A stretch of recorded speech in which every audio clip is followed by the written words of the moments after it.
안녕하세요. 구TV 시청자 여러분. 저는 인천 충원교회를 섬기는 김미숙 목사입니다. 오늘은 계시록 2장에 처음 사랑을 회복하라 하는 제목으로 은혜를 나누려고 합니다. 사도 요한이 받모섬에서 7교회에 보내라는 성령의 계시를 보았습니다. 이는 계시록 1장 10절에 주의 날에 내가 성령에 감동하여, 요한은 지식이나 생각에서 나온 게 아니고 두렵고 떨림 속에서 성령께서 깨닫게 하셨습니다. 하나님께는 과거도 미래도 없이 언제나 현재이기에 성경은 수천 년 전에 쓰여졌어도 언제나 지금 나에게 주시는 현재 진행형이며 내게 주시는 말씀입니다. 요한복음 3장 16절에 하나님이 세상을 이처럼 사랑하사 독생자를 주셨으니 이는 저를 믿는 자마다 멸망치 않고 영생을 얻으리로다. 사랑은 생명입니다. 하나님이 우리를 사랑해서 주신 게 독생자의 십자가 사랑이고 그로 인해 얻은 것이 우리의 생명입니다. 어머니가 아기를 출산할 때 산고의 고통이 있지만 고통이기만 한 것이 아니라 새 생명을 얻는 기쁨 때문에 사실은 고통 중에 희망적인 것입니다. 주님의 십자가로 내가 새 생명을 얻었습니다. 교회를 향하신 하나님의 뜻은 계시록 2장을 통해 살펴보도록 하겠습니다. 먼저 계시록 2장 5절에 그러므로 어디서 떨어진 것을 생각하고 회개하여 처음 행위를 가지라. 에베소 교회는 영생법을 버리고 다른 것을 열심히 하고 있었습니다. 2절에서 3절에 내가 내 행위와 수고와 내 인내를 알고 또 악한 자들을 용납지 아니한 것과 자칭 사도라 하되 아닌 자들을 시험하여 그 거짓된 것을 내가 드러낸 것과 또 내가 참고 내 이름을 위하여 견디고 게으르지 아니한 것을 아노라. 이만하면 참 능력 있고 열심 있고 괜찮은 교회 아닙니까? 그런데도 책망을 하시며 회개하라고 하십니다. 세례 요한의 첫 복음도 회개하라 천국에 가까웠느니라.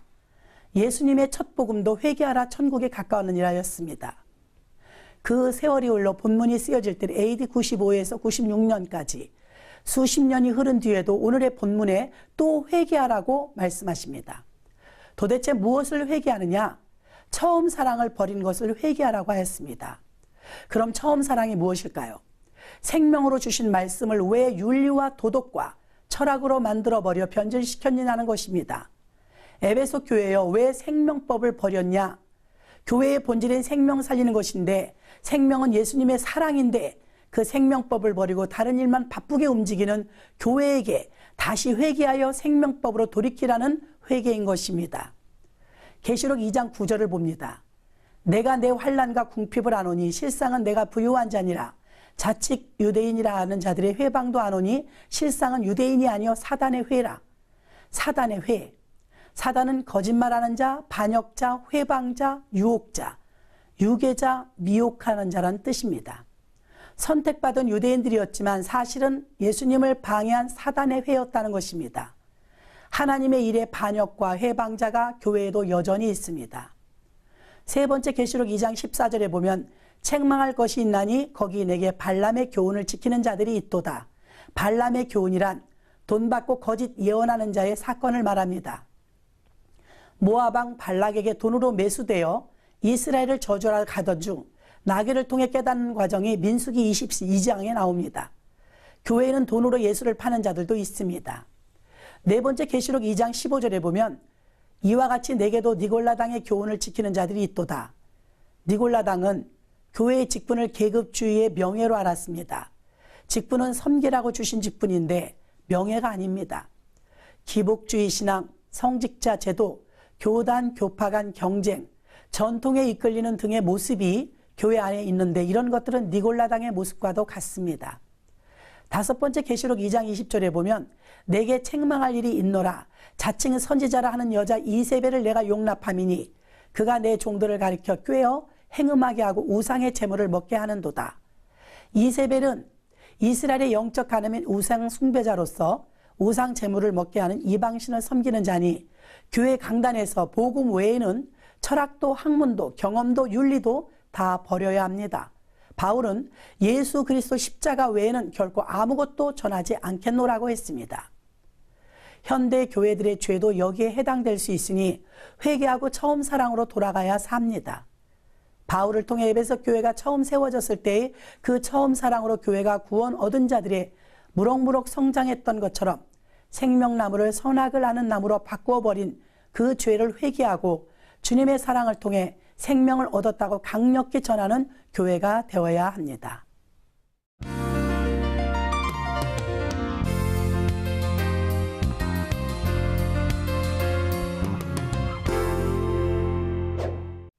안녕하세요. 굿TV를 시청하는 여러분, 저는 수락산 근처에 위치한 사랑의 교회 변상남 목사입니다. 은혜의 길이라는 말씀을 가지고 은혜를 나눌까 합니다. 성경은 우리들에게 하나님으로부터 은혜를 입은 자들을 수없이 많은 말씀해 주고 있습니다. 인생들이 하나님 앞에서 은혜를 얻는다는 것은 당연한 이치입니다. 또한 우리가 하나님 앞에서 은혜를 얻도록 노력함에도 당연한 것입니다. 오늘 본문은 한 여인이 예수께 은혜 입은 사실에 대해 말씀해 주고 있습니다. 이 여인은 혈류병으로 12년 동안 고생을 했습니다. 유대인들은 병자와 접촉한 자들도 부정하게 여김으로 예배에도 참석할 수 없었습니다. 여인은 결혼 중에도 의인에게 갔으나 병도 고치지 못하고 재산만 탕진해버리고 말았습니다. 그러다가 마침내 예수님께 찾아 나옴으로써 병고침을 받아 살게 됐던 것입니다. 오늘 이 여인을 통해서 은혜 받는 길에 대해 말씀의 교훈을 나눌까 합니다. 첫째는 듣는 길을 가져야 합니다. 27절에 예수의 소문을 듣고 무리 가운데 끼어 뒤로 와서 그의 옷에 손을 대니 이 여인은 예수의 소문을 들을 수 있는 길을 가졌습니다. 로마서 10장 15절에도 좋은 소식을 전하는 복된 발이라고 말씀하셨듯이 이 여인이야말로 좋은 소식을 듣는 복된 길을 가졌던 것입니다. 성경에는 여러 가지 기가 있음을 가르쳐 교훈해 주고 있습니다. 시편 137장 17절에 듣지 못하는 기가 있다고 했고 마태복음 13장 14절에도 듣기는 들어도 깨닫지 못하는 기가 있다고 했으며 마태복음 13장 16절에도 듣고 깨닫는 복된 기가 있다고 하셨습니다. 사람들이 하나님의 말씀을 들으려고 말씀을 전하는 길을 나와야 합니다. 또 사도행전 16장 14절에도 말씀한 대로 한 명이 듣게 해주셔야 될 수 있다고 했습니다. 둘째는 예수께 접근해야 합니다. 혈류병이 걸린 여인은 예수의 소문을 듣고 직접 집에 가만히 있지 않고 필사적으로 주님 앞에 나갔습니다. 예수께 가까이 가기에 어려움이 많았습니다. 여인이라는 사회적 악조건이 있었고 병든 몸으로 연약해서 나가기가 힘들었던 것입니다. 군중들이 많아서 진리를 방해를 받을 수밖에 없었던 것입니다. 그러나 모든 방해의 어려움을 극복하고 예수께 접근했습니다. 셋째는 믿음의 손을 가져야 합니다. 28절에 이는 내가 그의 옷에만 손을 대어도 구원을 받으리라고 생각함이었더라. 34절에도 내 믿음은 너를 구원하였으니 라고 하였습니다. 만일 소문을 듣고도 믿음으로 행하지 못했다면 은혜의 길에 설 수 없었을 것입니다. 세상은 우리의 연약함도 부족함을 감당치 못해도 하나님께서 우리의 부족함을 채워주셔서 은혜의 길에 세워주십니다. 본문의 여자는 열퇴라는 긴 기간에 어떤 의사도 고칠 수 없는 불치병에 시달리면서도 재산마저 다 허비해버린 절망적인 상태에 놓여 있었습니다. 이때 예수님은 기적적인 치유의 능력에 대한 소문을 듣고 이 여자는 사람들의 등에서 공개적으로 예수께 간구하기를 주저하여 몰래 그분의 옷에 손에 댐으로써 병을 고침을 받았습니다. 이는 그녀가 예수께 대한 절대적인 믿음을 가지고 있었기 때문입니다. 우리의 믿음도 깨닫는 일에 그치지 말고 필사적으로 행하여 주님 앞에 나가는 설 수 있는 믿음이 되어야 되겠습니다. 주의 이름으로 축원합니다.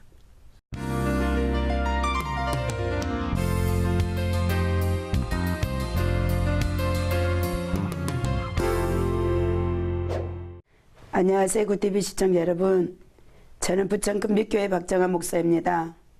오늘 제목은 열매 맺는 삶. 하나님은 살아계십니다. 그분은 전지전능하셔서 못하실 것이 없으시고 언제나 우리와 함께 하십니다. 누가복음 15장에 돌아온 탕자 이야기가 나옵니다. 그는 둘째 아들인데 자기 분깃을 달라고 아버지께 요구합니다. 아버지는 그런 아들의 요구를 들어줍니다. 아들은 그 돈을 가지고 먼 나라에 가서 허랑방탕한 삶을 삽니다. 그러나 그 시간도 얼마 가지 않아 가지고 간 돈을 다 허비하게 됩니다. 그리고 먹을 것이 없어 돼지치는 일을 하며 취업 열매로 허기진 배를 채웁니다. 여러분, 취업 열매는 단 것이 아닙니다. 딱딱해서 깨물을 수도 없고 써서 먹을 수도 삼킬 수도 없는 것입니다. 어떻게 그것으로 배를 채우며 살았을까요? 작은 아들의 마음이 조금은 이해가 되었습니다. 이제 더 이상 살아갈 수 없는 상황에 아버지의 집을 생각하면서 나를 품꾼으로만 받아준다면 굶어 죽진 않겠다고 생각했습니다. 그리고 아버지 집으로 돌아갑니다. 죽은 아들이 살아왔다며 가락지를 끼워주고 송아지를 잡고 잔치를 베풀며 작은 아들의 신분을 다시 회복시켜 주십니다. 그분이 우리 아버지이십니다. 여기에서 우리는 무엇을 느낄 수 있을까요? 바로 아버지 집에 그냥 있었더라면 작은 아들은 고생을 하지 않았을 거라는 겁니다. 오늘 본문의 내용은 참 포도나무이신 예수님께 붙어 있을 때가 안전지대라는 것입니다. 그러나 우리의 모습은 말씀 밖으로 나가려고 합니다. 그러나 너희가 나를 떠나서는 아무것도 할 수 없느니라고 말씀하십니다. 왜 그렇습니까? 우리 인간은 스스로 살 수 있게 지은 바 된 것이 아니라 전능하신 하나님을 의지하며 살아가게 만드셨기 때문에 우리 힘으로는 어떤 것도 해결할 수 없다는 사실을 인정하고 그분만이 우리의 모든 문제를 해결하실 수 있는 분임을 깨달아 그분 앞에 겸손히 나아가 무릎 꿇어 도움을 구해야 할 것입니다. 다시 말해 하나님께서 공급하시는 것으로만 살 수 있게 만드셨다는 것입니다. 그러나 하나님처럼 되려고 하는 교만이 하나님께서 선악을 알게 하는 열매는 보지도 말고 만지지도 말고 먹지도 말라고 하신 말씀을 불순종하게 하는 것입니다. 불순종한 대가로 죄인이 되어 죽을 수밖에 없었던 인간을 위하여 말씀이 육신이 되어 오신 하나님의 아들 예수님께서 우리의 죄를 짊어지시고 십자가에 피 흘려 죽으심으로 온 인류를 사망에서 생명으로 살려내 주셨습니다. 불순종한 대가는 무엇이었습니까? 하나님의 사랑에서 멀어지게 된 것입니다. 그 결과로는 저주요 멸망이요 지옥이라는 것입니다. 그러나 하나님께서는 불순종한 죄로 말미암아 지옥 갈 수밖에 없는 인간들을 방관하지 아니하시고 구원의 계획을 세우셔서 예수 그리스도로 말미암아 구원의 뜻을 완성시키셨습니다. 예수님은 공생애를 시작하실 때 외치셨던 말씀이 바로 불순종한 죄를 너희 힘으로 살려고 했던 교만을 회개하라고 말씀하시는 것입니다. 회개만이 생명을 얻게 하고 더 풍성하게 얻을 것이라고 말씀하시는 것입니다. 시청자 여러분, 열매 맺길 원하십니까? 주님께 붙어 있으시길 바랍니다. 말씀 안에 거하시기 바랍니다. 죄값은 사망이기 때문에 죄 문제를 해결하지 않고는 결코 천국을 갈 수도 소유할 수도 없습니다. 그것이 바로 회개인 것입니다. 악한 원수마귀는 여전히 생각을 통해 말씀에서 이탈하게 만듭니다. 깨어 기도하시고 말씀 안에서 날마다 승리하시기를 주님의 이름으로 축원합니다. 아멘.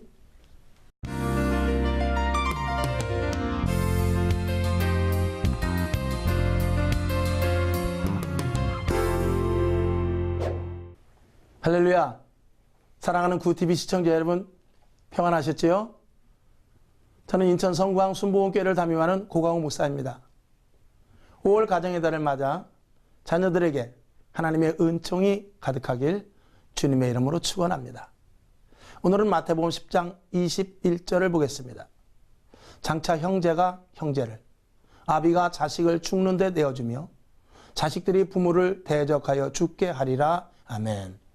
오늘 본문 중에서 아비가 자식을 죽는 데 내어주며 라는 내용을 봅니다. 여러분, 이 세상에서 중요한 것이 많지만 부모의 입장에서 자식보다 중요한 것은 없습니다. 자식에게만은 부모의 생명이라도 아깝지 않을 정도로 사랑합니다. 그런데 마지막 때를 예수님이 말씀하시면서 아비가 자식을 죽는 데 내어줄 것이라고 말씀을 하십니다. 어느 누가 아무리 절박한 상황이라도 자식을 죽는 데 내어주겠습니까? 절대로 그럴 일은 없을 것이라고 생각하실 것입니다. 그런데 정말 그럴까요? 얼마 전에 이런 뉴스를 봤습니다. 부모 먼저 자식이 자살하는 뉴스였습니다. 아마 얼마 전이 아니라 그런 뉴스를 심심찮게 보셨을 것입니다. 인기 연예인인데 자살을 하고, 전교에서 가장 공부를 잘하는데도 자살을 하고, 해외에서 박사학위를 따서 이제 성공할 것을 기대했지만 자살을 하는 젊은이들을 많이 봅니다. 장래가 촉망되지만 왜 그들은 자살을 하고 아니면 은둔 생활을 하면서 우울증이나 자괴감에 빠져버릴까요? 결론으로 말하면 세상 속에다 자녀를 넣어두었기 때문입니다. 여러분, 그리스도인들은 세상에서 거룩함을 드러내며 하나님의 자녀다운 생활을 해야 합니다. 이것은 철저히 말씀 위주의 생활을 말하는 것인데, 부모들이 자녀가 좋아한다고 해서, 아니면 자녀들이 이 세상의 다른 사람보다 더 출세시키고 돈이나 명예를 갖게 하기 위하는, 즉 출세와 성공의 기준을 세상에 맞추어 세상 안으로 집어넣었기 때문입니다. 여러분, 자녀들에게 분명히 제일 먼저 알려주어야 할 것은 너는 하나님의 자녀이다. 우리는 거룩한 백성들이다. 그리스도인들은 세상과 구별되어야 한다라고 늘 가르쳐야 합니다. 이것을 자녀들에게 스트레스라고 생각하는 부모님들도 있는데, 하나님의 구원받은 백성들은 자녀들에게 그 가치를 분명하게 심어주어야 합니다. 아멘. 하나님에 대하여, 예수님에 대하여, 그리고 성령의 충만에 대하여 잔소리 같지만 늘 이야기해야 합니다. 그리고 더욱 중요한 것은 자녀들에겐 눈앞에 원하는 것을 해주기보다 성령을 받아 세상을 이길 힘을 주어야 합니다. 저는 어느 권사님이 시험 기간에 자녀들에게 성가대를 못 서게 하는 것을 본 적이 있습니다. 도대체 하나님의 자녀들의 기준을 어디에다 두었는지를 알 수가 없었습니다. 그렇게 해서 무엇으로 이 세상을 이기며 마지막 때에 분별하며 살 수가 있겠습니까? 세상은 유한합니다. 세상은 너무나 거짓으로 포장되어 있습니다. 이것을 바로 알기 위해서 자녀들에게 제일 먼저 해야 할 일은 성령 받게 해야 합니다. 아멘. 이것을 놓친다면 이미 자녀들을 죽는 데 내어주는 결과가 되는 것임을 알아야 합니다. 세상의 성공, 부귀, 명예보다 하나님을 바로 알고 그분의 말씀대로 사는 것을 알려주는 것이야말로 자녀를 바르게 키우는 것입니다. 성경은 그래서 요한복음 6장 63절에서 살리는 것은 영이니 육은 무익하니라. 내가 너희에게 이른 말이 영이요 생명이라 라고 분명하게 말씀하고 계십니다. 여러분, 지금도 늦지 않았습니다.